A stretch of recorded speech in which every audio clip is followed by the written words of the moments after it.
Hello बच्चों। ये video उन लोगों के लिए है, उन बच्चों के लिए है जो ड्रॉपर्स हैं और जो फर्स्ट टाइम प्रिपरेशन कर रहे हैं। Then this is a very common problem. Maximum बच्चों के साथ ये हो रहा होगा कि उन्हें ऐसा फील हो रहा होगा कि they are too many things to grab, और जिसकी वजह से उनके हाथ में कुछ भी नहीं आ पा रहा है। तो ये वीडियो बिल्कुल लास्ट तक देखें, आपका बहुत time, energy and selection save हो सकता है। तो पहला चीज़ तो, जो बच्चे ड्रॉपर्स हैं और फर्स्ट टाइम प्रिपरेशन कर रहे हैं एंड अगर उनकी प्रिपरेशन अच्छी चल रही है तो आई विल से कि well done, you are doing exceptionally well, keep doing it. फिर तो ये आपके लिए वीडियो नहीं है, आप जहाँ जैसे पढ़ रहे हैं अपनी उस पढ़ाई को कंटिन्यू रखें। ये बेसिकली उन बच्चों के लिए है and that is very natural कि बच्चों को टाइम मैनेजमेंट में बहुत दिक्कत आ रही होगी।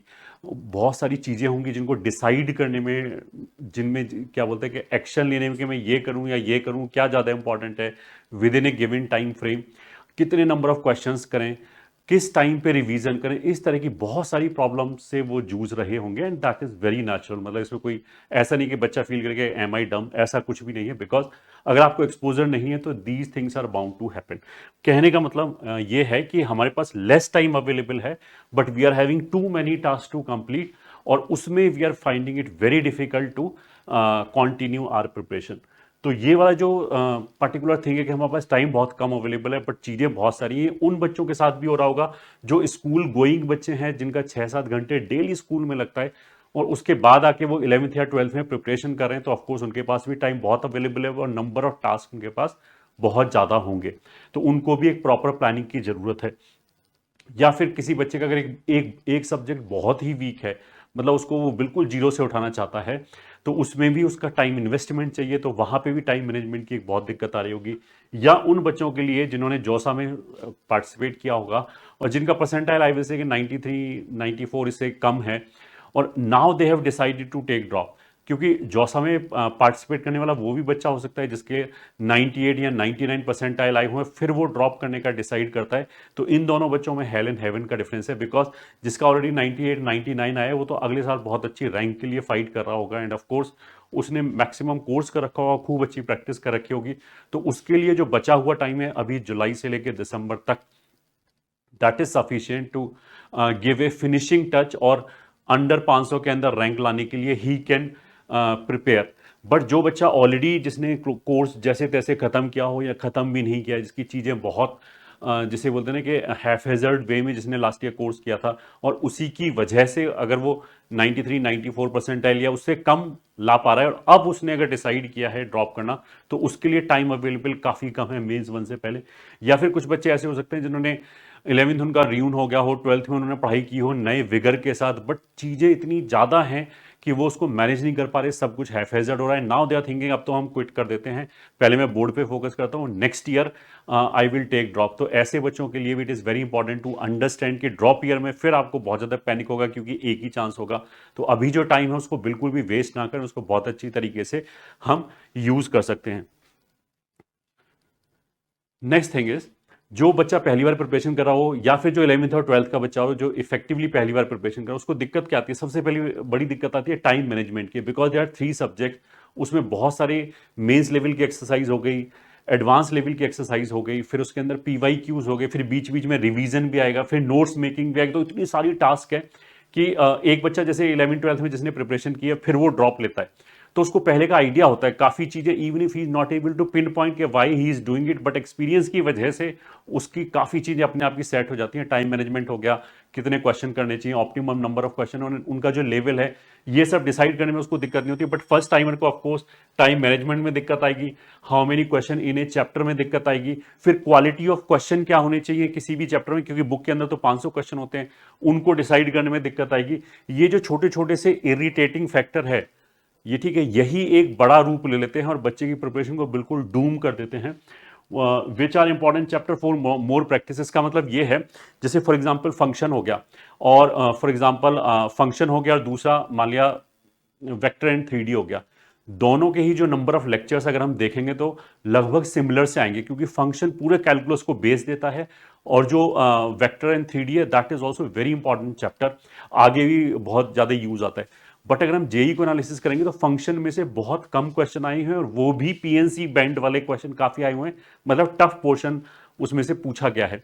तो चलो हमने चैप्टर तो पढ़ लिया, दोनों में हमने इक्वल टाइम इन्वेस्ट कर दिया, बट अगर हम क्वेश्चन की जिसे बोलते हैं ना क्रैकेबिलिटी पे अगर हम देखेंगे तो जो वेक्टर के क्वेश्चन है वो बहुत ज़्यादा मात्रा में आते हैं इन कंपैरिजन टू फंक्शन, जबकि टाइम इन्वेस्टमेंट बराबर हुआ है। और वेक्टर के क्वेश्चन बहुत ज़्यादा डुएबल भी होते हैं, बहुत ज़्यादा प्रिडिक्टेबल भी होते हैं कि इक्वेशन वाले जो 3 इक्वेशन वाला क्वेश्चन वो तो पक्की बात है कि बहुत अच्छी प्रोबेबिलिटी से आएगा ही आएगा, 50-60% प्रोबेबिलिटी के 3 इक्वेशन देके वो क्वेश्चन पूछेगा ही पूछेगा। तो चैप्टर खत्म करने के बाद भी आइडियल चीज ये है कि फंक्शन, अगर मेरे पास टाइम लिमिटेड है तो ऑफकोर्स फंक्शन में अगर मैं 50 क्वेश्चन ही मान लिया अटेम्प्ट कर पाया, तो वेक्टर में मेरे को कम से कम 150-200 क्वेश्चन अटेम्प्ट करने चाहिए, तब जाके I will be able to optimize my preparation. इसका मतलब ये है कि इसका मतलब इंपॉर्टेंट चैप्टर का मतलब मैं ये नहीं बोला कि वो ही चैप्टर तैयार करना बाकी छोड़ देना है। चैप्टर तैयार करने के बाद भी उसमें कितनी प्रैक्टिस करनी है, depending upon length of the chapter, उसमें से किस टफनेस के क्वेश्चन पूछे जाते हैं, किस फ्रीक्वेंसी से पूछे गए हैं अभी तक, इन सब चीजों को ध्यान में रखते हुए। Then PYQ for how many years, क्योंकि जब तक हम पीवाईक्यू नहीं करते तब तक हमें एक सेटिस्फैक्शन नहीं आता कि जो एक्चुअल पेपर में क्वेश्चन आने वाले हैं उनमें मेरा थॉट प्रोसेस कैसे काम चलता है, whether I am comfortable with it और नॉट। फिर कितने साल के करें, बिकॉज इतने सारे पीवाईक्यू हो गए हैं अब प्रैक्टिकली कि 19 से लेके अभी तक का अगर हम काउंट करें तो 4000 से ज़्यादा पीवाईक्यूज हैं, और उसमें भी फिर लेवल अलग अलग है। एक टफ लेवल हो गया, क्योंकि पहले अगर तुम ये देखो कि पहले जब हमारे 30 क्वेश्चन आते थे और उनमें से 25 करने होते थे, उसमें जो लास्ट के 10 क्वेश्चन आते थे इंटीजर टाइप, जिसमें से हमें 5 करने होते थे, उनमें काफ़ी टफ क्वेश्चन भी आए हुए हैं। अब एक बच्चा जो पहली बार प्रिपरेशन कर रहा है उसको ये नहीं पता कि ये वाले क्वेश्चन हमारे पास ऑप्शनल थे, क्योंकि मैथमेटिक्स में स्पेशली वहां पे नंबर थ्योरी वाले क्वेश्चन आए हुए, तो वो बोलेगा नंबर थ्योरी तो मैंने पढ़ी नहीं, इस तरह की नंबर थ्योरी।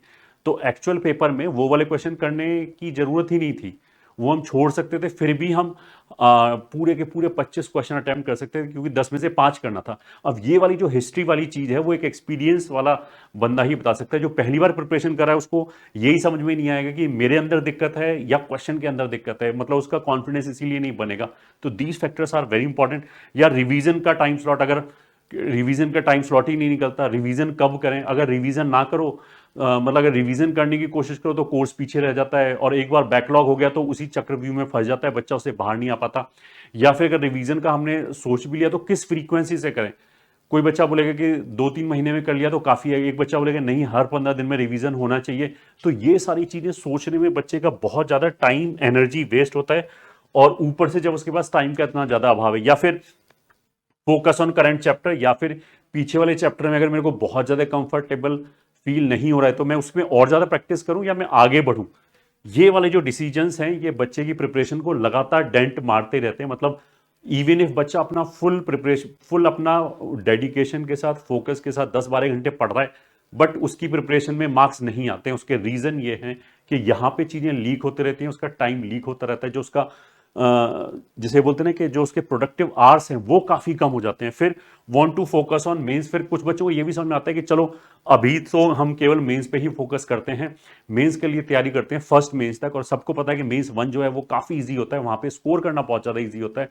तो तब तक हम मेंस पे फोकस करते हैं, उसके बाद भी हमें बहुत टाइम मिलता है, 3-3.5 महीने का टाइम मिलता है, जब हम एडवांस के क्वेश्चन खूब प्रैक्टिस कर सकते हैं, क्योंकि थ्योरी तो दोनों के लिए सेम हो जाती है। बट यहाँ पे दिक्कत ये आती है कि बच्चा ये सोचता है कि चलो मैं मेंस की तैयारी करूं तो पहली बार तो मेरे पास राइट टूल कैसे करूं, और दूसरी बात मेंस के बाद में कौन सा कोर्स लूं जो मेरा राइट फिट हो जाए, कि मेरे को ऐसा भी ना हो कि रिपीटिशन करना पड़े, फालतू मेरा टाइम वेस्ट हो, सेम चीज को दोबारा पढ़ना पड़े, और ऐसा भी नहीं होना चाहिए कि कुछ छूट जाए।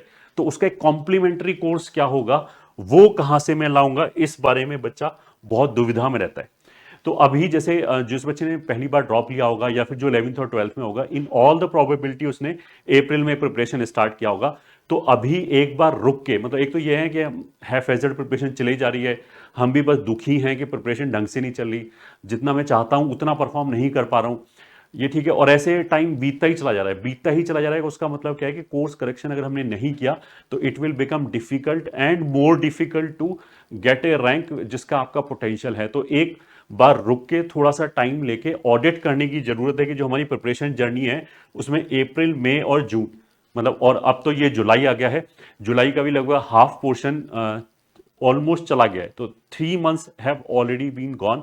तो अगर मैं इसी 3 मंथ को एक्स्ट्रापोलेट करूं अगले 6 मंथ पे, इन 3 मंथ का मतलब यह है कि हमारे पास 1/3 सिलेबस फिनिश हो जाना चाहिए विद सेटिस्फैक्शन। और जो आगे के 6 महीने बचे हैं, जुलाई अगस्त, जुलाई तो पूरा भी नहीं बचा है, ये ठीक है, ये मैंने दिसंबर तक इसीलिए लिया है। जनवरी में यूजली 20 तारीख के बाद ही एग्जाम होता है, पिछले 2 साल से तो ऐसे ही हो रहा है।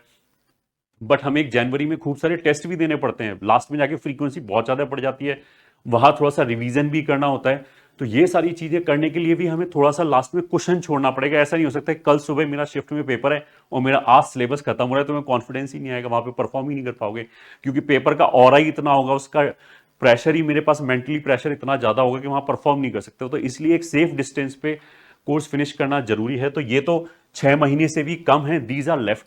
तो क्या मेरा 1/3 कोर्स कंप्लीट हो चुका है विद सेटिस्फैक्शन? अगर नहीं हुआ है तो I need to seriously think over it कि आगे क्या किया जाए कि जो बचे हुए 6 मंथ हैं उसमें मेरे को 100% अगर कोर्स स्टफ करना पड़ रहा है तो चीज़ों को ऑप्टिमाइज कैसे किया जा सकता है। फिर उसके बाद भी फरवरी, मार्च और अप्रैल में लगभग 3 मंथ हैं, उन 3 मंथ का क्या बनेगा? तो ऑफकोर्स वो उस पर डिपेंड करेगा कि हमारा जेई मेंस 1 में कैसा हुआ है। अगर मेंस 1 में बच्चा अच्छा परफॉर्म कर लेता है तो उसकी मेंस की टेंशन हट जाती है, और जो बीच में अप्रैल वाला, जो मैं तो उसको हर्डल बोलूंगा, कि जो दूसरा मेंस आता है उससे वो डिस्ट्रैक्ट नहीं होता, उसके पास एक खुला मैदान मई 20 तक मिल जाता है, लगभग 20 मई के आसपास एडवांस का एग्जामिनेशन होता है, जिसको वो ऑप्टिमली यूज कर लेता है एडवांस में अच्छी रैंक लाने के लिए। क्योंकि मेंस में अगर 1 में अगर उसने अच्छा परफॉर्म किया तो उसका एक तो कॉन्फिडेंस बूस्ट होता है, उसको अपने ऊपर कॉन्फिडेंस आता है कि हाँ मैं कर सकता हूँ, नेशनल लेवल के एग्जाम में परफॉर्म कर सकता हूँ। और जो बचा हुआ टाइम है उसको एक ही स्लॉट में वो सीधा एक ही थीम के साथ के खूब सारे एडवांस के क्वेश्चन की प्रैक्टिस करो, ताकि हम बिल्कुल फ्लो में आ जाएं। और बहुत डिफरेंट टाइप के क्वेश्चन भी करने होते हैं मेंस में, तो काफ़ी कुछ 30-40% क्वेश्चन तो बड़े प्लेन से आते हैं, एडवांस में तो काफ़ी डेप्थ में क्वेश्चन जाना पड़ता है। जिस बच्चे का मेंस 1 सही नहीं होता वो फिर 2 मन में चला जाता है कि मैं मेंस 2 पहले सिक्योर करूं या फिर एडवांस की करूं या दोनों की 50-50 करूं, तो फिर वो टाइम ऑप्टिमली यूज नहीं होता है। तो इसलिए इस 3 मंथ पे भी क्वेश्चन मार्क है whether you will be able to use it efficiently और नॉट। अब देखो सोल्यूशन क्या है। तो एक जैसे तुम लोगों ने कहीं कहीं ऐसे मीम देखा होगा, कुछ आर्ट साइड वाले स्टूडेंट इस तरह के बात बोलते हैं कि सीधी सीधी रोड क्यों नहीं बना दी, ये ठीक है, इतना घुमा घुमा के क्यों बनाया गया है। तो ऑफकोर्स अगर पहाड़ों पे तुमने रास्ते देखे होंगे तो हम सीधा थोड़ा ऊपर तक जाने के लिए एक रास्ता बना देते हैं। ऑफकोर्स इतनी चढ़ाई में ना तो पैदल चल के जाया जा सकता है, ये ठीक है, उसमें बच्चे बंदे बहुत जल्दी थक जाएंगे, हो सकता है कि शुरू में एंथुजियाज में 100 मीटर चढ़ जाएं, बस उसके बाद वहीं बैठ जाएंगे, उसका दम उनका वहीं निकल जाएगा। सेम थिंग कार वार के साथ भी है। यूजली हम स्लोप कम बनाते हैं ताकि एक साथ बहुत ज्यादा लोड फील ना हो, ये ठीक है। तो भले ही हमें ज्यादा चलना पड़े, ये ठीक है, ज्यादा चलना पड़ेगा, यहां पे क्या है कि भले ही हमें नंबर ऑफ मंथ्स ज्यादा खींचना पड़े कोर्स कंप्लीट करने में, ये ठीक है।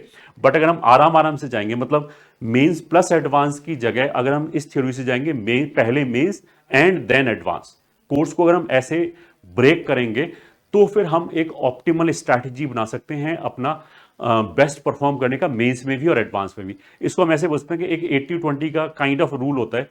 तुम इसको ऐसे बोलते हैं, किसी भी चैप्टर में पढ़ाते समय 80% तो हमें आराम से समझ में आता है, वो तो काफ़ी कुछ लॉजिकल सा होता है, चीज़ें फॉलो जाती है। जो 20% है वो थोड़ा सा टफ पोर्शन होता है, उसमें फिर काफ़ी क्वेश्चन भी हमें करने पड़ते हैं। एडवांस में भी ऐसे ही होता है, इजी मॉडरेट टफ क्वेश्चन आते हैं। तो जो टफ क्वेश्चन है वो एडवांस के पॉइंट ऑफ व्यू से 20-30% होता होगा, ये ठीक है। बट उस 20-30% में या फिर किसी भी चैप्टर का जो टफ पोर्शन है उसमें जो टाइम डिवोशन होता है, आई वुड से कि वो 30-40-50% तक हमारा टाइम चला जाता है उसके अंदर, ये ठीक है। जब हम उसका थ्योरी भी पढ़ते हैं, फिर खूब सारी प्रैक्टिस भी करते हैं ताकि हमें कॉन्फिडेंस आए, ये ठीक है। तो इसलिए अगर हम अपने लोड को कि हर चैप्टर में हम 100% तक ले जा रहे हैं और हमारा मान लिया 10 घंटे लग रहा है, ठीक है। अब 10 घंटे में हो सकता है कि 5 घंटे तो मेरे को मेंस तक का इंश्योर करने में लग रहा है और अगला 5 घंटे मेरे को एडवांस तक का इंश्योर करने के लिए जो प्रैक्टिस करनी है उसमें लग रहा है। तो ऐसे 10-10 घंटे लगा के हो सकता है कि मेरा जो कोर्स है वो, क्योंकि जहां पे आप प्रिपरेशन करोगे वो तो एक स्पीड से जा रहे होंगे, वो तो उन्होंने एक डेट रखे हो यहाँ पे फिनिश करना है, तो आपको उनसे भी कदम मिला के चलना है। तो आपके, बिकॉज आप पहली बार, आपको एक्सपोजर है प्रिपरेशन का, पहली बार कर रहे हो, तो आपको 10-10 घंटे लगेगा, तो उसमें क्या होगा कि आपका बैकलॉग क्रिएट हो जाएगा और आप कोचिंग के साथ चल नहीं पाओगे, बस तभी से सारी चीजें खराब होना चालू हो जाती है। इसका आइडियल सोल्यूशन क्या है? ऑफ कोर्स जैसा मैंने बोला कि पहले जो पढ़ाया जा रहा है उसको, लोड को 2 पार्ट में ब्रेक करें कि पहले तो मेंस तक का पढ़ाएं। मेंस तक का पढ़ाने का मतलब ये कि थ्योरी तो दोनों की सेम ही है, तो थ्योरी तो हमने पूरा पढ़ा दिया मेंस प्लस एडवांस तक का, बस एडवांस के क्वेश्चन करने में जो बहुत ज्यादा टाइम लगता है जो स्टार्ट करता है, वो टाइम हमने कट करके शिफ्ट कर दिया मेंस 1 के बाद में। तो जो हमारी प्रिपरेशन है वो मेरे को जो 6 महीने बचा हुआ है उसमें स्टफ करने की बजाय व्हाट आई कैन डू कि हम 6 महीने में मेंस लेवल तक की प्रैक्टिस करें, कोर्स पूरा कंप्लीट करें, और जो बाकी के 3 महीने होंगे बाद में वो हम यूटिलाइज करेंगे बचा हुआ जो एडवांस का एक्स्ट्रा सिलेबस है उसको कंप्लीट करने के लिए, क्योंकि केमिस्ट्री में तो वो भी काफ़ी सिलेबस हटा दिया है, मैथ में भी काफ़ी पोर्शन है एओडी का जो उन्होंने काफ़ी कम कर दिया है, प्लस क्वेश्चन प्रैक्टिस एडवांस में ऑफकोर्स डीप लेवल तक जाना होता है, तो हमें मतलब ऐसा बोल सकते हैं मेंस के 3-4 क्वेश्चन में जो टाइम लगता है थियोरटिकली शुरू में जब हम खुद प्रैक्टिस कर रहे हैं, एग्जाम में नहीं, एग्जाम में तो हम पारंगत हो गए होते हैं बिल्कुल, हमें पता होता है कि क्वेश्चन को कैसे अप्रोच करना है क्योंकि बहुत सारी अप्रोचेस हमारे दिमाग में होती हैं, बट जब हम प्रैक्टिस कर रहे होते हैं तो मेंस के 4-4 क्वेश्चन के बराबर एक एक क्वेश्चन में टाइम लगता है, तो वो टाइम देना ही पड़ता है, तभी हमारा ब्रेन डेवलप होता है, तभी थिंकिंग एबिलिटी हमारी बेटर होती है। तो सोल्यूशन तो सिंपली ये है, बट क्या हमारे पास उसके लिए टूल्स हैं, प्रॉपर इकोसिस्टम है जो इस चीज को गारंटी कर सके कि पहली जो हमारी प्रिपरेशन है प्लस जो उसके बाद की प्रिपरेशन है वो इन सिंक है, और जितना पार्ट डिवाइड होना चाहिए, मतलब ऐसा भी नहीं होना चाहिए मेंस कॉम्प्रोमाइज हो जाए। ऑफ कोर्स मेंस में भी अगर कोई बच्चा शार्प है और किसी भी रीजन से वो 11th-12th में प्रिपरेशन नहीं कर पाया, पेरेंट्स ने मना कर दिया, या फिर जहाँ पे हम 12th कर रहे थे वहाँ पे कोई सोर्स ही अवेलेबल नहीं था, इंस्टीट्यूट ही अवेलेबल नहीं था, तो इसमें बच्चे की तो कोई गलती नहीं, बट उसके पास आईक्यू है 99.9 तक पहुंचने का, तो वो भी फुलफिल होना चाहिए कि वो अपने उस पोटेंशियल को रियलाइज कर पाए। तो ना तो यहां कॉम्प्रोमाइज होना चाहिए एंड ऑफ कोर्स एडवांस में भी कॉम्प्रोमाइज नहीं होना चाहिए। तो क्या हमारे पास सफिशिएंट टूल्स हैं, इकोसिस्टम है?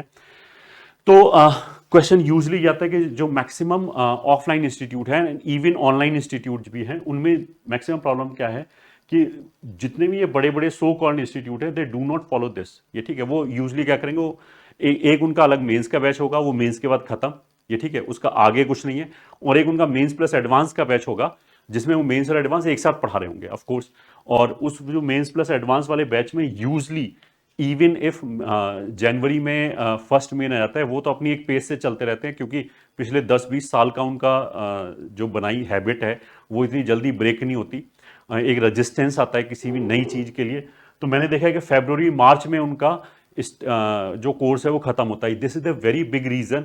आपने ये सुना होगा कि फर्स्ट मेंस और सेकंड मेंस में मेंस 1 बहुत ईजी होता है, मेंस 2 में बच्चा 10-10 20-20 मार्क्स अपने बढ़ा भी लेता है, पेपर भी डिफिकल्ट होता है, मतलब मेंस 2 में यूजली पेपर डिफिकल्ट आता है मेंस 1 के कंपैरिजन में यूजली, ये ठीक है।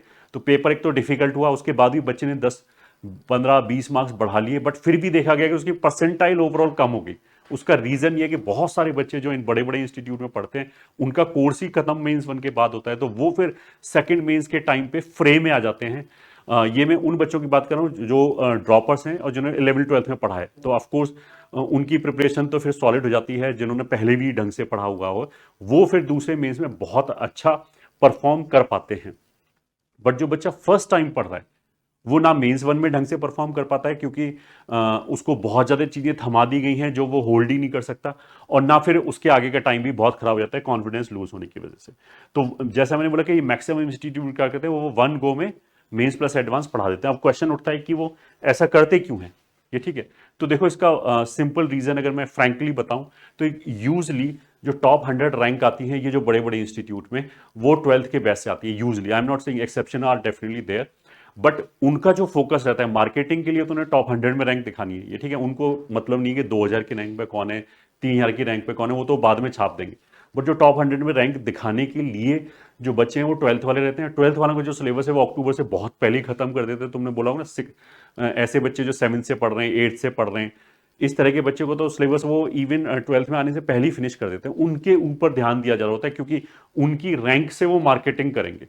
जो 13th का बच्चा है वो बच्चा जो पहली बार तैयारी कर रहा है, तो उनकी निगाह में उसके चांस वैसे ही बहुत कम है, और आई विल से कि फ्रैंकली उसके चांस इसलिए भी कम हो जाते हैं क्योंकि इन इंस्टीट्यूट ने उसको अप्रोप्रिएट जो उसके लिए कस्टमाइज्ड जो पाथ होना चाहिए प्रिपरेशन का वो प्रोवाइड ही नहीं किया। क्यों नहीं किया? क्योंकि उनके पास बच्चे आ जाते हैं, इन बच्चों को जो टॉप 100 की रैंक को दिखा के ही बच्चे आ जाते हैं, तो उनको जरूरत नहीं है, ये ठीक है। जो भी मैक्सिमम बड़ी कंपनियां हैं they run as a corporate company, जहां पे ये सारी चीज होती है कि प्रॉफिट क्या होगा, लॉस क्या होगा, कहां पे रिसोर्स एलोकेशन होना चाहिए, फैकल्टी यूटिलाइजेशन क्या होना चाहिए, हर चीज कैलकुलेट होती है कि ये फैकल्टी है, इसका डेली लोड कितना है, और पूरे साल लोड को हम कैसे डिस्ट्रीब्यूट कर देते हैं, क्योंकि अगर हम 2 पार्ट में तोड़ेंगे तो फिर हमें क्लास फरवरी, मार्च, अप्रैल इन सब में भी लगानी पड़ेंगी।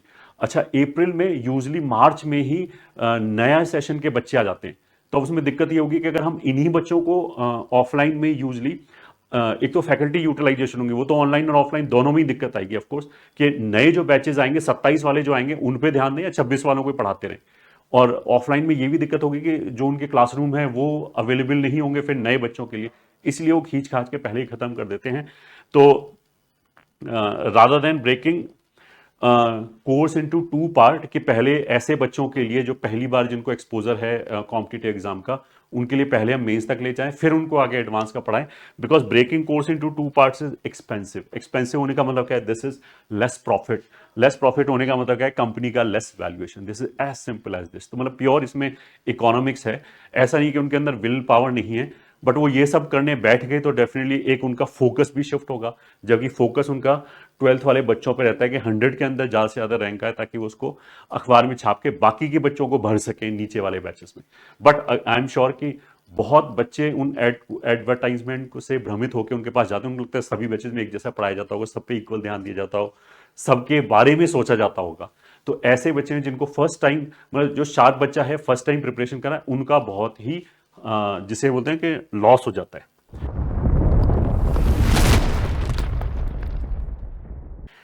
ओके, तो इसी चीज में ध्यान में रखते हुए ऐसे बच्चे हमारे पास भी आते हैं जो फर्स्ट टाइम प्रिपरेशन कर रहे हैं, और उनका भी हमने पिछले 2-3 साल से ऑब्जर्व किया है कि उनका परफॉर्मेंस कैसा रहता है। कि अगर आप उनके जैसे बोलते हैं कंधे पे एक बार हाथ रख दो, उनको कॉन्फिडेंस दे दो, तो उनकी परफॉर्मेंस काफ़ी अच्छी चली जाती है। अगर उनको आप प्रिपरेशन प्लान बता दो कि ये चैप्टर कर लो, ये वाला पोर्शन छोड़ दो, इस लेक्चर में से ये वाली चीज़ छोड़ दो, जब बच्चे हमसे पर्सनली बात करते हैं तो we are able to do this, और हम पिछले कुछ साल से कर भी रहे थे।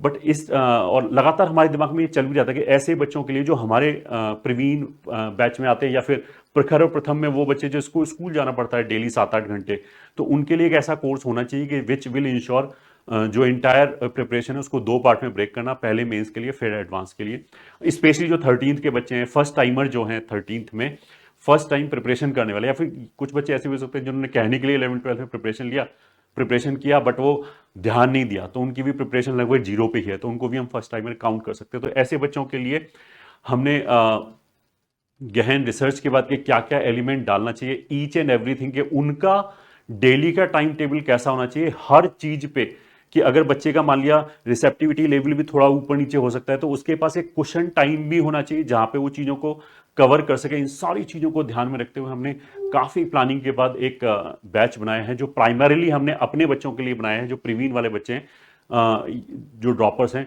उनको ये एज ए कॉम्प्लीमेंट्री फ्री दिया जाएगा। फिर हमने सोचा कि ऐसे बच्चे बाहर भी हो सकते हैं, तो क्यों ना ये बेनिफिट उनको भी एक्सटेंड किया जाए। तो now I will be talking about this Pragyan batch. Pragyan का मतलब क्या होता है? विजडम, जो ऐसे बच्चों के लिए टेलर्ड है, जिसको मतलब मेंस प्लस एडवांस की बजाय पहले मेंस की प्रिपरेशन एंड देन एडवांस की प्रिपरेशन, इस चीज को जो फैसिलिटेट करता है। Let's talk about this. तो सबसे पहले प्रज्ञान जो कोर्स है उसको हमने बोले 2 कोर्स में डिवाइड किया है। एक प्रज्ञान हो गया which will be mains level. अच्छा, थ्योरी तो इसमें कंप्लीट ही होगा, जो क्वेश्चन की प्रैक्टिस होगी ये ठीक है, वो मेंस लेवल तक की होगी, that we will be studying till mains 1। फिर दूसरा कोर्स आएगा Pragyan advance, and that will be for advance level. Mains 1 से लेके एडवांस तक ये वाला कोर्स चलेगा, मतलब बिल्कुल एडवांस तक खत्म नहीं होगा, सिर्फ काफी पहले ही खत्म हो जाएगा जो क्लासेस होंगी इसकी। और इंगेजमेंट एडवांस तक चलेगा, ऑफकोर्स उसके बाद खूब सारे एडवांस के टेस्ट कराए जाएंगे। तो ये हम बोल सकते हैं 2 कोर्सेज हैं, दोनों सेपरेट हैं। मतलब अभी तो जो स्टूडेंट है वो पहले वाला कोर्स बाय कर सकता है, एंड उसको अगर लगता है कि उसको खूब फायदा हुआ है and then he wants to continue, तो फिर ये सेपरेटली बाय कर सकता है आफ्टर मेंस 1। ठीक, किसी बच्चों को ऐसा ना लगे कि दोनों बैचेस का पैसा एक साथ ही देना पड़ रहा है। वी आर श्योर कि मैक्सिमम ये उन बच्चों के लिए भी है जो बाहर के बच्चे हमने बोले हैं। अपने बच्चों के लिए तो हमने फ्री कॉस्ट दिया है, जो प्रवीण, प्रथम, प्रखर में है, चाहे फास्ट लेन में है, चाहे हाइब्रिड लेन में, सबके लिए ये फ्री अवेलेबल रहेगा। बट जो बाहर का बच्चा है होपफुली, मतलब इन ऑल द प्रोबेबिलिटी उसने कहीं फीस दे रखी हुई है, तो वी हैव ट्राइड कि हम इसकी फीस कम से कम रख पाएं, इसका बैरियर कम से कम कर पाएं, ताकि हर बच्चा इसका लाभ ले सके। तो इस कोर्स के जो पहले वाला मैंने 2 कोर्स जो बोले हैं, उसमें पहले वाले कोर्स की हम बात करें टिल मेंस वाली, इसकी की इन्फॉर्मेशन क्या है कि जो स्टार्टिंग डेट है वो जुलाई 15 से इसका स्टार्ट हो जाएगा। सिलेबस जो एंड होगा वो टेंटेटिवली 31 दिसंबर तक होगा। टेंटेटिवली इसलिए बोला है कि अगर बाई चांस जेई ने 15 दिन पहले शिफ्ट कर दिया एग्जामिनेशन, तो हम भी अप्रोप्रिएट चेंज करेंगे अपने कोर्स में, ताकि हमारे पास काफ़ी क्वेश्चन मिल जाए लास्ट में अच्छा रिवीजन करने के लिए एंड खूब सारी प्रैक्टिस करने के लिए। जो इस कोर्स का फीस है वो अभी के लिए हमने 8,999 रखा है, ये ठीक है, दैट इज क्लोज टू 9,000। वैसे जो इस कोर्स की फीस है दैट इज 13,000। तो अभी के लिए तो आई विल से कम एक वीक तक तो यही प्राइस रहेगा 9,000। एंड क्लास की जो फ्रीक्वेंसी ऑफकोर्स इस टाइम पे आके मेरे को पूछना ही नहीं चाहिए, 6 days अ वीक क्लास रहेगा, 6 दिन क्लास रहेगा, ये ठीक है। बैच का जो एक्सेस है, मतलब जो इसमें जो लेक्चर शेड्यूल होंगे वो तो दिसंबर तक खत्म हो जाएंगे, बट जो उसके बाद भी कुछ बच्चे मेंस 2 के लिए भी करना चाहेंगे, हो सकता है। और कुछ बच्चे ऐसा भी हो सकता है कि कोई चैप्टर उनका वीक रहेगा, उनको दोबारा रिवाइज करना है। तो इस बैच का एक्सेस तो हम बिल्कुल एडवांस तक खत्म नहीं हो जाता, बल्कि एडवांस तो मई में आता है, हम जून 30 तक रखेंगे, क्योंकि काफ़ी बच्चे बाद में जाके बिट सेट भी देते हैं, और बिट सेट काफ़ी कुछ मेंस जैसा भी होता है या और भी एग्जामिनेशंस हैं।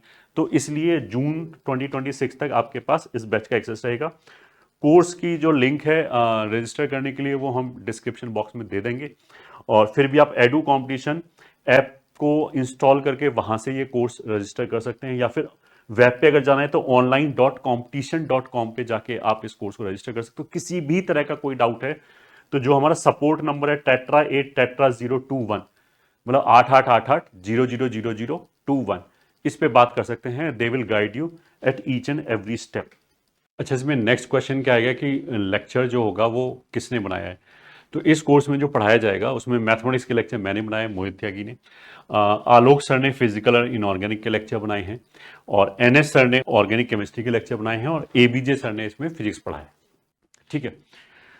अच्छा, प्रज्ञान का जो टैगलाइन है that is replace fear with solid plan. मतलब जो बच्चा पहली बार तैयारी कर रहा होता है 12th में आके, तो सॉरी 13th में आके, तो उसका पहले दिमाग में तो ये रहता है कि लास्ट चांस है, फिर उसके दिमाग में लगातार ये चलता रहता है, ये फियर रहता है कि क्या मेरा हो पाएगा या नहीं हो पाएगा, फिर उसका लगता है क्या मैं एनआईटी लायक हूँ, क्या मैं एनआईटी लायक भी नहीं हूँ, क्या मैं जेई लायक हूँ, इस तरह का उहापोह उसके दिमाग में चलता रहता है। तो इस कोर्स का मतलब यह है कि we have planned each and everything for you.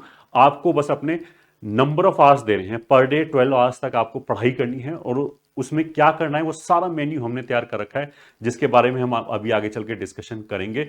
आपका काम केवल ये है कि ये सारे जो थॉट्स हैं, ये जो सारी नेगेटिव चीजें, ये दूर हटा के बस आप उस चीज को फॉलो करो। मतलब आपको ये नहीं कि कहीं सोशल मीडिया पे जाके मैं पूछ रहा हूँ कि कौन सी बुक करूँ, इसके टफ क्वेश्चन हैं, ये क्वेश्चन एक जैसे हैं, मतलब कौन से कितने क्वेश्चन करूं, कौन से पीवाईक्यू करूं, कैसे कब रिवाइज करूं, इन सब चीज़ों में टाइम वेस्ट करने की बजाय आपका केवल एक काम होगा कि पढ़ाई करें, जिससे आपके रैंक इंप्रूवमेंट हो। मतलब जैसे जैसे आप पढ़ाई करेंगे, अनप्रोडक्टिव टाइम आपका लीस्ट होगा, वैसे वैसे आपके रैंक के प्रोस्पेक्ट बढ़ते ही चले जाएंगे कि मे बी 1-1.5 महीने बाद यू विल बी श्योर कि अब मेरी 8,000 रैंक तो आई जाएगी। फिर और लगातार मेहनत करोगे तो 6 महीने बाद आई एम श्योर के you can aspire for any rank and any percentile of course.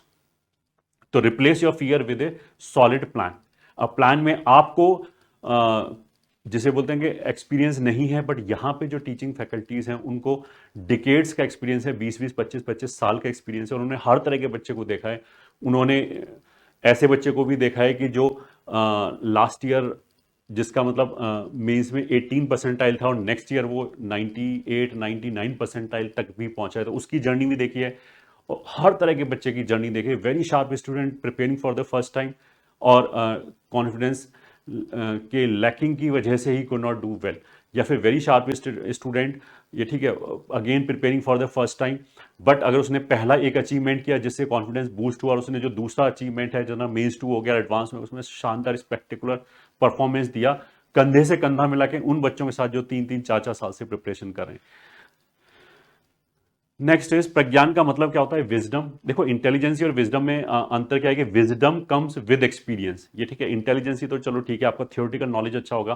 For example, अगर कोई क्रिकेटर बहुत अच्छा है और वो हर तरह के शॉट लगा लेता है, तो मे भी अगर किसी दूसरे कंट्री में वो खेलने जाता है, ये ठीक है, वहां पे हो सकता है हवा चल रही हो, तो शॉट तो वो लगा सकता है, but because of may be जो मॉइस्टनेस है या फिर एयर है, उसकी वजह से उसके शॉट ना लग रहे हो।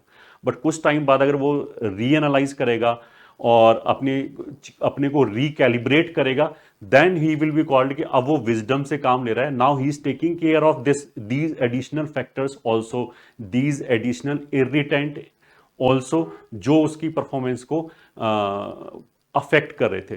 तो इसीलिए प्रज्ञान का मतलब विजडम है। तो अभी जो बच्चे 2-3 महीने तक प्रिपरेशन कर चुके हैं और जब उनको ये समझ में आ गया कि ऐसे तो अगर मैं आगे एक्स्ट्रापोलेट करूं अपनी प्रिपरेशन को तो हम कहीं पे भी नहीं जाने वाले। नाउ, या फिर कुछ बच्चे ऐसे भी हो सकते हैं कि जिन्होंने सोशल मीडिया पे टाइम वेस्ट कर दिया, नाउ दे आर डिटरमाइंड कि जो बचा हुआ टाइम है उसमें कोई भी अनप्रोडक्टिव टाइम नहीं होगा, उसको वो 100% यूटिलाइज करेंगे फॉर देयर प्रिपरेशन। तो इस कोर्स के फीचर क्या हैं? देखो, जैसा हमने बोला कि इस कोर्स की हमने फीस मिनिमम रखने की कोशिश की है, तो जो इसमें हमने 9,000 फीस दिया है। और क्योंकि इसमें बहुत सारे वो वाले बच्चे आएंगे जो किसी इंस्टीट्यूट में पढ़ रहे होंगे, तो एक बच्चा ऐसा हो सकता है वो बोले कि मेरे को तो इसी का मतलब इस इंस्टीट्यूट का मटेरियल मेरा सॉर्टेड है, क्योंकि मैंने पहले से कुछ कुछ कर रखा है, तो मैं इसकी एक्सरसाइज 1 कर लूंगा जो मेंस लेवल की है, तो मेरे को मटेरियल की जरूरत नहीं है, ऐसा एक बच्चा बोल सकता है। तो इसीलिए हमने कोर्स की फीस को कम रखा है। मतलब जो 8,999 फीस है, इसके अंदर ऑफ कोर्स आपको जो लेक्चर आएंगे वो सारे दिए जाएंगे, डाउट सेशन ये सबका एक्सेस रहेगा। बस जो स्टडी मटेरियल है वो आपको डिजिटली प्रोवाइड किया जाएगा, ये ठीक है। डिजिटली आपके पास ईच एंड एवरीथिंग, जो भी हमारी डेली टास्क शीट है वो सब मॉड्यूल वगैरह सब आपको मिलेगा डिजिटली। अगर आप उसको फिजिकल कॉपी में चाहते हैं, मतलब अगर कोई बोलता है कि नहीं मेरे को तो फिजिकली ही चाहिए और स्क्रीन टाइम कट करने के लिए, तो फिर उसके लिए आपको एक्स्ट्रा पे करना पड़ेगा, एंड दैट इज 4,000। ठीक है, डिजिटल स्टडी मटेरियल इसी फीस में इंक्लूडेड है, उसमें मतलब कुछ भी एक्स्ट्रा पे नहीं करना है। मतलब पूरा जो इकोसिस्टम सेलेक्ट होने के लिए चाहिए वो सारा इसके अंदर है, ये देखिए, चाहे वो टेस्ट सीरीज हो और चाहे डाउट क्लियरिंग हो, चाहे मतलब ऑफ कोर्स लेक्चर्स हो गए और वीडियो सोल्यूशन हो गया, टेक्स्ट सोल्यूशन हो गया, इस तरह की सारी चीज़ इसके अंदर अवेलेबल है। बस अगर फिजिकल कॉपी अगर किसी बच्चे को चाहिए, इसीलिए हमने 2 पार्ट में डिवाइड कर दिया कि जो अफोर्ड कर सकता है एंड इफ समबडी वांट्स तो उसमें 4,000 एक्स्ट्रा कर सकता है। तो 9 + 4 लगभग 13,000 उस बच्चे के लिए हो जाएगा। ठीक है, अब इसमें जो बुकलेट भेजेंगे वो हम 8 बुकलेट भेजेंगे फिजिकल मटेरियल में, if you are paying extra 4,000, right. Otherwise ये सारा डिजिटली आपके पास अवेलेबल रहेगा, ऐप और वेब पे अवेलेबल रहेगा, वहां से ऑफकोर्स आप क्वेश्चन कर सकते हैं। 2 learning modules for physics, 2 chemistry, मतलब पूरे कोर्स को हमने 50% 2 पार्ट में बांटा है। तो पहला जो आपके पास पैकेट आएगा उसके अंदर एक एक मॉड्यूल आएगा फिजिक्स, केमिस्ट्री, मैथमेटिक्स का, एंड एक प्रैक्टिस मॉड्यूल भी आएगा आपके पास, और फिर एक दूसरा मॉड्यूल बाद में आएगा, उसके अंदर रिमेनिंग 50% आएगा, वो भी कुछ दिनों बाद आ जाएगा। ठीक है, फिर ऑफ कोर्स लास्ट में you will be getting a prep meter, मतलब एक मेंस लेवल का चैप्टर वाइज टेस्ट आपको मिल रहा होगा, और उस टेस्ट को देख के आप थोड़ा सा जज कर सकते हैं इस चैप्टर में आपका कंफर्टेबल लेवल क्या है। ठीक है, एंड डिजिटल स्टडी मटेरियल मैंने बोला कि वो बैच फीस में इंक्लूडेड है। अगर फिजिकल आपको मटेरियल चाहिए तो उसके लिए एक्स्ट्रा 4,000 पे करना पड़ेगा। अच्छा, ये सब जो मैं बात कर रहा हूँ वो ऑफकोर्स जो हमने 2 कोर्स बोले, प्रज्ञान एंड प्रज्ञान एडवांस, तो अभी मैं केवल प्रज्ञान की बात कर रहा हूँ, मेंस 1 तक की बात करें, ये ठीक है। प्रज्ञान एडवांस को हमने इसके साथ इसलिए क्लब नहीं किया कि हो सकता है कि एक बच्चा बोले कि मेरे को तो यही बैच चाहिए, और प्रज्ञान एडवांस का जो रजिस्ट्रेशन है वो सेपरेट होगा, उसके पे भी आई विल टॉक। एंड जो भी फीचर होते हैं सेलेक्ट कराने के लिए, जितने भी तरह के कस्टमाइजेशन होते हैं वो सारा वी विल बी डूइंग, तो इसके बारे में तो कोई प्रॉब्लम नहीं होना चाहिए। ऑफकोर्स वी विल इस बैच के अंदर आपको अल्टीमेट टेस्ट सीरीज जो यूटीएस हमारी आती है, जिसके अंदर लगभग लास्ट ईयर हमने 15 + 20 25 30 टेस्ट लिए थे, मतलब 15 + 20 का हमने मेंस 1 के पहले और मेंस 1 के बाद में, ये ठीक है। तो वो जो 25-30 टेस्ट लिए थे वो इसी के अंदर फ्री ऑफ कॉस्ट इंक्लूडेड है, ये ठीक है। बिटसेट की जो टेस्ट सीरीज है वो इसके अंदर अवेलेबल है, बिटसेट बूस्टर भी हम इसके अंदर देते हैं, जिसके अंदर जो एक्स्ट्रा एलआर वाला पोर्शन होता है वो इंक्लूड करेंगे, ताकि आपको और कहीं ना भटकना पड़े। एमएससी, एमएसटी, सीईटी का भी हम टेस्ट सीरीज देते हैं, क्योंकि यूजली जो बच्चा ये एग्जाम दे ही रहा होता है, ठीक है। एंड डब्ल्यूबी जेई का भी हम देते हैं, यूजी डब्ल्यूबी का भी, तो मतलब बच्चे को कहीं भटकना ना पड़े, उसका पूरा टाइम जो है वो इन्वेस्टमेंट केवल अपनी रैंक इन्हेंसमेंट के लिए जो नॉलेज चाहिए बस वही गेन करने के लिए होना चाहिए। दिस वी हैव इंश्योर्ड, ये ठीक है। उसके बाद daily live doubt counter you will be getting, end of course जो भी हम मटेरियल दे रहे हैं उसका टेक्स्ट सोल्यूशन होगा, वीडियो सोल्यूशन होगा। उसके बाद टेलीग्राम पे 24/7 आप पूछ सकते हो। उसके बाद भी हम डेली लाइव जूम क्लास देंगे कि फेस टू फेस आप टीचर से भी अपने डाउट पूछ सकते हो। एंड इसमें हम एक डिसिप्लिन जरूर फॉलो करते हैं कि जो भी मटेरियल हम दे रहे हैं ये ठीक है, और या फिर थ्योरी से रिलेटेड अगर कोई डाउट है तो आप वो उसमें बेधड़क पूछ सकते हैं। कि अगर आपको मतलब वीडियो सोल्यूशन देख के भी समझ में नहीं आया, टेक्स्ट सोल्यूशन से भी नहीं समझ में आया, तो आप वहाँ जाके 1-to-1 टीचर से पूछ सकते हो। बट कुछ बच्चे इसमें क्या करते हैं कि वो कुछ और अपनी बुक कर रहे होते हैं, बोलते हैं कि इस बुक से बता दो। तो फिर क्या होता है कि ऐसे बच्चे मतलब इस कोर्स का मतलब क्या है कि उन बच्चों के लिए जिनके पास टाइम मैनेज नहीं कर पा रहे हैं, ये ठीक है, जो प्रिपरेशन अपने आप डिसाइड नहीं कर पा रहे हैं, बहुत सारा उनका टाइम वेस्ट हो रहा है, ऐसे बच्चों के लिए। तो जो बच्चा ये सब कर रहा होगा कि किसी दूसरी बुक का कर रहा होगा, क्योंकि कोई भी रिसोर्स अगर यूजफुल है तो we will hunt that down and we will bring it for you. आपको खुद करने की जरूरत नहीं है। ऐसे बच्चे का डेफिनेटली जो रैंक है वो सफर करेगा। तो हमें ये वाली चीज इंकरेजमेंट नहीं करते हैं कि हम एक्स्ट्रा डाउट नहीं बताएंगे किसी भी दूसरे बुक का। ये ठीक है, टीचर बताना चाहे और अगर उसको लगता है कि ठीक है बताना चाहे तो डेफिनेटली बता देंगे, बट हम इसकी कोई गारंटी नहीं देते। कहने का मतलब ये है, ऐसा नहीं होना चाहिए कि आप डाउट के नाम पे दूसरी बुक के 100 क्वेश्चन लिख के भेज दो कि ये बता दो, ये बता दो, ये बता दो। ये ठीक है, ऐसे नहीं होगा। हाँ, अगर आप मान लिया एक लेवल से ऊपर परफॉर्म कर रहे हैं एंड वी आर श्योर कि आप हमारा मटेरियल 100% कर रहे हो, और 100% करोगे तो ऑफकोर्स जो आपके मार्क्स हैं वो 220 230 प्लस आएंगे 300 में से मेंस वाले टेस्ट में। ऐसा होगा तो फिर हम आपको खुद ही और एक्स्ट्रा बहुत सारे मटेरियल देंगे। अगर आपको रिक्वायरमेंट है, अगर आपको लग रहा है कि टाइम खाली जा रहा है, तो लाइव डाउट काउंटर हो गया, फिर पूरी हर तरह की सपोर्ट होगी। मतलब जैसे कुछ बच्चों का मान लिया इंप्रूवमेंट एग्जाम देना है तो बोर्ड्स के कुछ curated lectures they will be getting of course PCM में। और बाकी के सब मैंने बोल दिया कि BITSAT, WBJ, UG double इन सबका सपोर्ट रहता ही है। देन एक्सपर्ट गाइडेंस 24/7 आज की डेट में it is very important, because बाहर इंटरनेट के ऊपर इतना सारा इंफॉर्मेशन एंड मिस इन्फॉर्मेशन है कि बहुत सारे बच्चे हमने पिछले 1-2 साल में देखे हैं कि जो गलत गाइडेंस की वजह से अच्छा पोटेंशियल होते हुए भी वो सेलेक्ट नहीं हो पाए, बिकॉज किसी ने उनको गलत राह पे भेज दिया कि ऐसे कर लो, और उससे उनकी पूरी प्रिपरेशन डूब गई। क्योंकि आज की डेट में जो प्रिपरेशन है वो बहुत ही ज़्यादा वॉल्यूमिनस है। इतने सारे क्वेश्चन हर साल आते हैं डिफरेंट डिफरेंट टाइप के, वो सारे ऐड होते चले जाते हैं हमारे कोर्स में। ये ठीक है, वो सारी मैनिपुलेशन हम किसी ना किसी फॉर्म में, कहीं टेस्ट में, कहीं रिवीजन DPPs में, या कहीं ना कहीं हम उसको डालते रहते हैं ताकि बच्चा वो होलिस्टिक प्रिपरेशन कर पाए।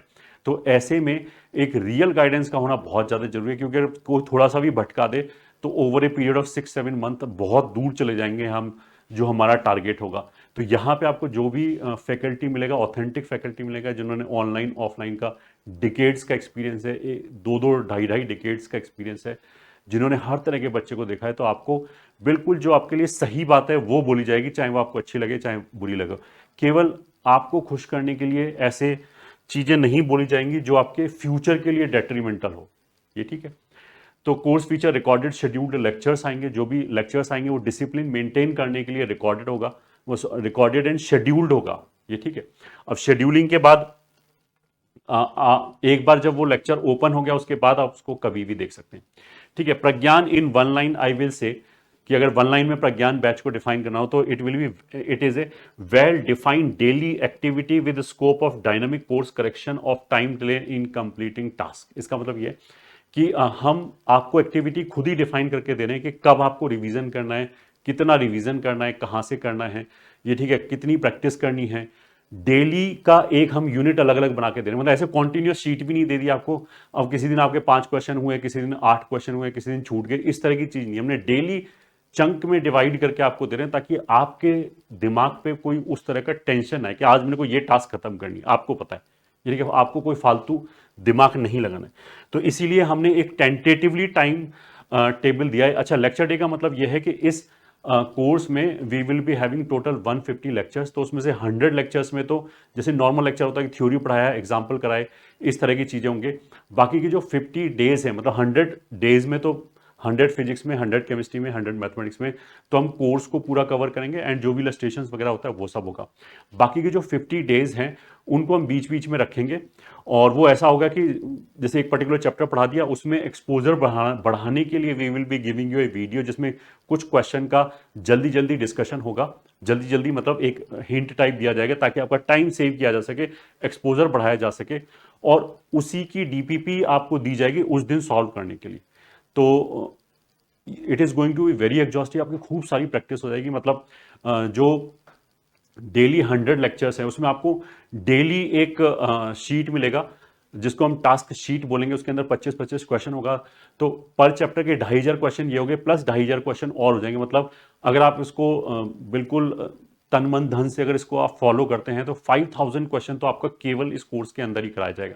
इसके बाद जो टेस्ट हो गए वो सब अलग हो गया। तो इसीलिए हमने एक टेंटेटिवली प्लान बनाया है कि बच्चा अपना स्टडी कैसे कर सकता है। अच्छा, जो इसमें क्लासेस हम शेड्यूल करेंगे, मैंने बोला ना कि जो डे है वो दो तरह का हो गया। एक लेक्चर डे हो गया, जिस दिन लेक्चर आएगा 1.5 घंटे के 3 लेक्चर आएंगे ऑन एन एवरेज, कोई किसी दिन थोड़ा सा ज़्यादा भी हो सकता है, 1.25-2 घंटा भी हो सकता है। तो 4.5 घंटे के आसपास के लेक्चर आएंगे और बाकी दिन आपको एक डेली टास्क शीट दिया जाएगा जिसमें 25-25 क्वेश्चन होंगे हर तीनों सब्जेक्ट के। वो आपको कंप्लीट करना होगा उस लेक्चर के बेसिस पे। तो आप ऐसे बोल सकते हो 2 दिन तो ऐसे आएंगे, और जो तीसरा दिन होगा वो फिर हमारा प्रैक्टिस डे होगा। ये ठीक है, उस पर जो पहले तो आपको एक बार जिसे बोलते हैं ना एक्सप्रेस सोल्यूशन करके हमने बता दिए कि इन क्वेश्चन को ऐसे सॉल्व करेंगे। फिर आपको वही क्वेश्चन वो उस दिन 50 क्वेश्चन की डीपीपी मिलेगी, वो आपको फिनिश करना होगा उस दिन। प्लस उस दिन ऑफ कोर्स आपको रिवीजन भी करना होगा। तो दिन जो है वो दो तरह के हो गए, एक दिन लेक्चर वाला दिन जो 66% आएगा 2/3 ऑफ द टाइम, और एक 1/3 ऑफ द टाइम क्या आएगा जो हमारा प्रैक्टिस डे है, प्रैक्टिस वाला जो दिन है। तो ये लेक्चर डे का मैं बता रहा हूं कि एक टेंटेटिव ये हो गया। आप इसको देख सकते हो कि 7 से 8 बजे मॉर्निंग में फ्रेशन अप हुए और हमने ब्रेकफास्ट किया।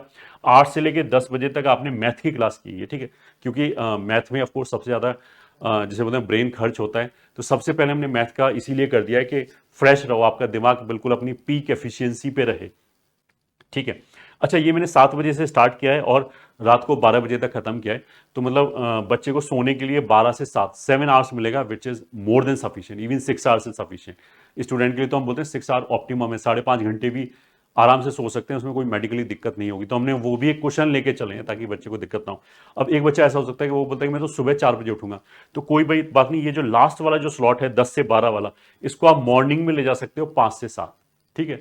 तो 5 बजे से हमारा 10 बजे तक का प्लान बन जाएगा रात को। एंड आई हैव इंश्योर्ड कि पर डे आपको 12 घंटे का एकेडमिक लोड मिले, ये ठीक है। तो जैसे जो क्लास है वो तो हम लगातार ही शेड्यूल करेंगे, मतलब आपके जो डैशबोर्ड पे क्लास ओपन होगा वो पहले मैथमेटिक्स का होगा 8 से 9:30, फिर 9:45 से अगले 1.5 घंटे तक फिजिक्स का, फिर 15 मिनट का ब्रेक और उसके बाद केमिस्ट्री का क्लास। तो केमिस्ट्री क्लास तो तीनों एक साथ ही आ जाएंगी।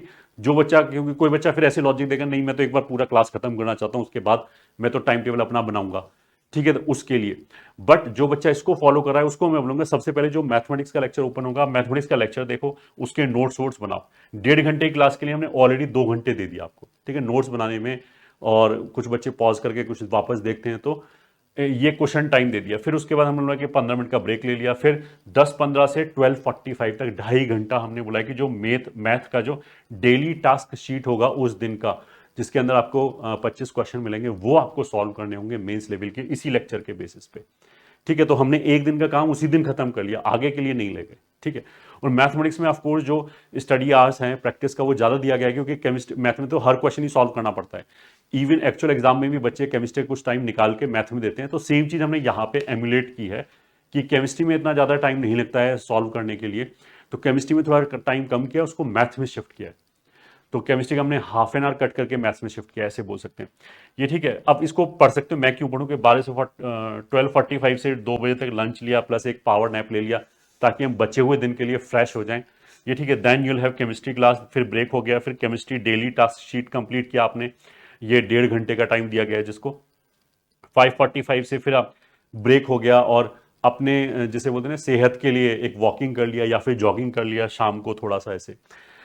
ये तो एक जिसे बोलते हैं कि रिप्रेजेंटेटिव टाइम टेबल है, बच्चा इसके अंदर फिट कर सकता है। फिर फिजिक्स की क्लास हो गई, then again dinner plus evening stroll हो गया। यहाँ पे हमने खूब 1.5 घंटे का पूरा टाइम दिया कि आप डिनर करो, आराम से घूमो, और फिर उसके बाद फिजिक्स का जो डेली टास्क शीट है वो कंप्लीट करो। तो ये तो लेक्चर डे वाले दिन हो गया।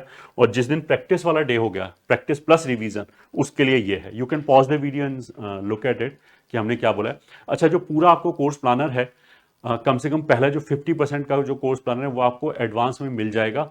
और मतलब हमारी मैं अपनी टीम से बोलूँगा कि वो कोशिश करेंगे कि डिस्क्रिप्शन में डाल दें।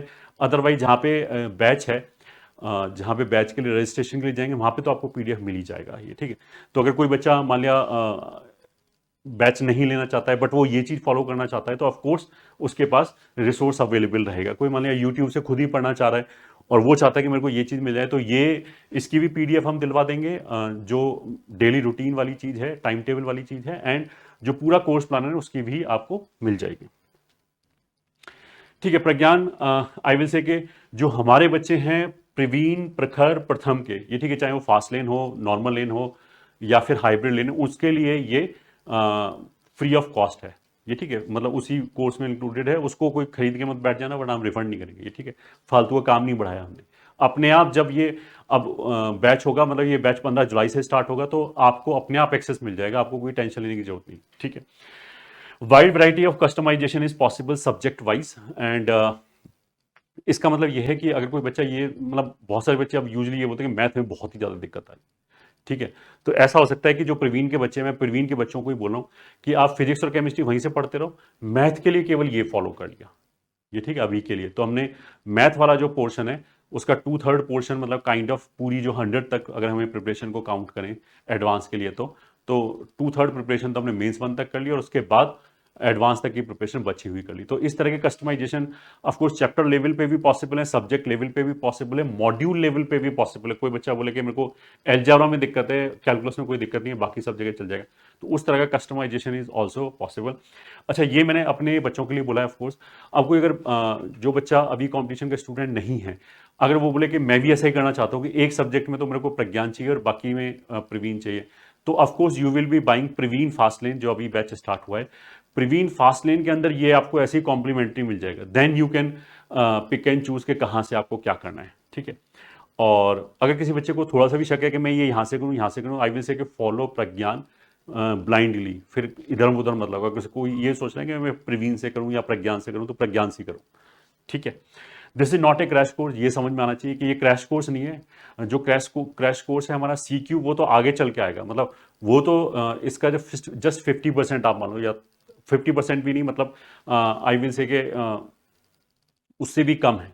ठीक है, तो यहाँ पे तो पूरी चीज जैसे हम लोगों ने थ्योरी वाइज, तो ये पूरा कंप्लीट ही होगा, थ्योरी तो पूरा ही पढ़ाया जाएगा मेंस और एडवांस के लिए। जो भी मतलब बस सिलेबस में जो मेंस वाला है वो अभी पढ़ाया जाएगा, एडवांस के जो सिलेबस में एक्स्ट्रा चीज है वो बाद में पढ़ाया जाएगा। बट अभी जो मेंस के लिए पढ़ाया जा रहा है, और अगर वो चीज एडवांस में भी है तो वो पूरा अभी पढ़ाया जाएगा, प्रैक्टिस केवल मेंस का करेंगे। तो syllabus included in mains will be taught, that I have already said, तभी टाइम बचेगा ऑफकोर्स। अच्छा, ये हो गया हमारा वो कोर्स 2। वैसे तो इसके बारे में एक सेपरेट वीडियो बनाएंगे उन बच्चों के लिए जो इंटरेस्टेड हो गए। ऑफ कोर्स ये प्रज्ञान 1 लेने के बाद जो प्रज्ञान 2 आएगा, उसका मतलब ये जस्ट इसलिए डाले ताकि बच्चों को एक फीस का आइडिया रहे कि बाद में कितनी फीस देनी पड़ेगी, तो उसका भी सेम ही चीज है। 8999 उसकी भी फीस ऐसे ही रहेगा, डिजिटल मटेरियल के साथ, बाकी सब कुछ इसके अंदर आएगा, ATS, वेटीएस, एडवांस टेस्ट सीरीज, ये सब इसके अंदर रहेगा। ये ठीक है, और अगर किसी को फिजिकल मटेरियल इस वाले मॉड्यूल का चाहिए तो अगेन 4000। ये ठीक है, तो अगर हम इसको टोटल बोलें तो ये अगर फिजिकल मटेरियल भी चाहिए, दोनों कोर्स लेने हैं, तो वो 13 + 13 मतलब 26,000 के आसपास आएगा। और जैसा मैंने बोला कि इसके बारे में जो कंप्लीट डिटेल है वो आपको दिसंबर बनाएंगे जब इसका काम पड़ेगा, अभी के लिए तो इतना ही। तो अगर किसी भी तरह की दिक्कत है तो आप हमारी सपोर्ट टीम पे बात कर सकते हैं। एक तो नंबर मैंने पहले बता दिया था, Tetra8 Tetra021, या फिर 7410900901, 7410900906 ये 3 नंबर एक जैसे हैं, लास्ट में 1 6 और 8 है। या Tetra8 Tetra021, इनसे आप बात कर सकते हैं किसी भी चीज़ से रिलेटेड अगर कोई दिक्कत है। And you can download our Android app, जहाँ पे ये कोर्स मिलेगा आपको, दैट इज एडू कॉम्पिटिशन, या फिर वेबसाइट देख सकते हैं online.competition.com, और इसका जो लिंक है वो भी डिस्क्रिप्शन में है। अगर इस कोर्स से रिलेटेड और कोई भी इंक्वायरी है तो आप कमेंट सेक्शन में पूछ सकते हैं, हमारी team will try to answer this.